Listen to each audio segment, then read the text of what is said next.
Faith leaders marched in the streets of downtown Baltimore for change and reform in the wake of George Floyd's death. Rachel Menitoff was there. Clergy leading the charge for change, gathering outside the Baltimore Convention Center and marching to City Hall with prayerful messages and calls to end institutional racism, hatred, and bias. No justice, no peace. Among the clergy here is Elder Rashad Singleton with the Gospel Tabernacle Church in West Baltimore. But we understand that faith and prayer actually helps us to engage people that we may not know, and also to help us to speak against injustice that go on in our city and in our nation. Hallelujah! A movement here in our city and our nation asking that people speak up, stand up, and link up to fight against injustice. As a society, we really need to respect the image of God in everybody. I think it's systemic change. The same sentiment of equality for all echoed in Edgewood, Maryland. But we're not treated fairly. And everybody think they know, but they don't know. Fueled by the death of George Floyd while in the custody of Minnesota police, demonstrators like Rosalind Braun says she's marching on behalf of her sons and grandsons and the other black men and women victimized by police brutality. I have too many loved ones, and I've seen too many broken hearts on TV not to be out here. Braun says she's particularly proud of the younger generation of activists who have organized many of the recent demonstrations. They're not laying down, you know, and they're going to make a change. Back over in Baltimore City. But these times call for us to unite. Is a community of all different religions, but one united in shared faith. And history tells us that prayer has transformed things that man can't. Members of the clergy say it's their role and responsibility to stand against injustice and to engage community, policy, and legislation moving forward. Reporting outside City Hall, I'm Rachel Menitoff for WJZ. Just about 6:38 now. In Annapolis, hundreds came out to help create a local memorial to George Floyd. Say their name. Say their name. Say their name.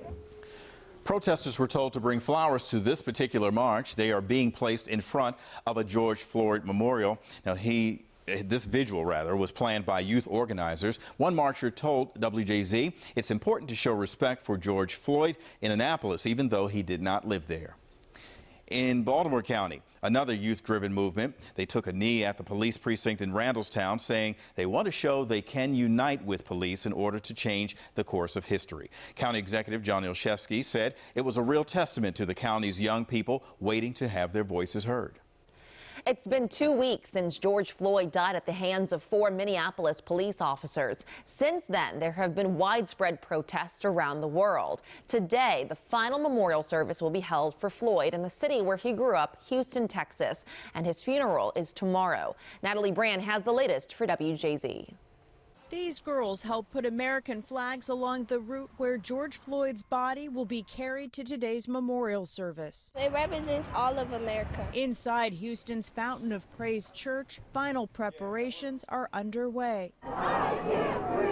Over the weekend, demonstrators flooded the streets around the country, demanding police accountability and an end to racial injustice. We really need to work together, start conversations on how to break down systems of oppression. Here in Washington, D.C., the mayor renamed this area about a block from the White House Black Lives Matter Plaza. Sunday, a civil rights icon came to view it. Congressman John Lewis, who led the Bloody Sunday March in Alabama in 1965, called the protest moving. People in D.C. and around the nation are sending a mighty, powerful and strong message.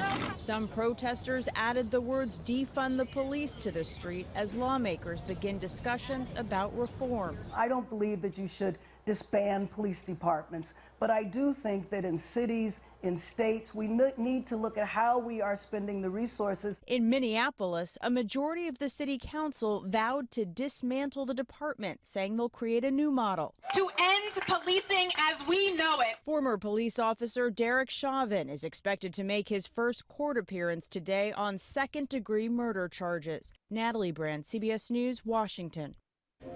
Stay with WJZ for the latest on the death of George Floyd. We'll follow the developments in the criminal case, along with all the demonstrations in Maryland, across the country, and around the world.